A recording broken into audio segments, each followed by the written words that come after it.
但年中秋过，都惊文旦卖不出去，就剩几堆。花莲农改场为着要减少浪费，就研发加工设备，会当北配买文旦做精油，省时佮省工。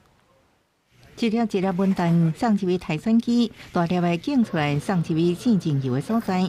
果肉较济是经过切割了后，用压缩精准提出果肉，开土流程紧够清气。重点是比传统种植更加有效。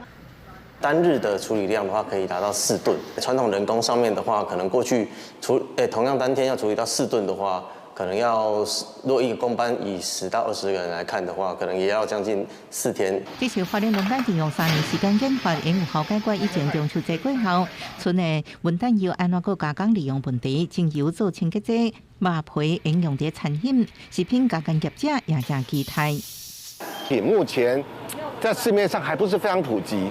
但是农改场愿意花心力做出这样的一个设备哦，我们也因为这样得到很多好处。这套系统已经完成基转交油就要向浪费。不过今年后港文旦的介绍和数量是不是因为麻豆文旦受风台影响有变动？我们预估今年还是有3800万到4000万台斤左右的一个产量。我们有跟幼农就是做一个协调，就是在直销的部分我们并没有涨价，所以还是维持在去年的价格，就是每10台斤大概在600到800元左右。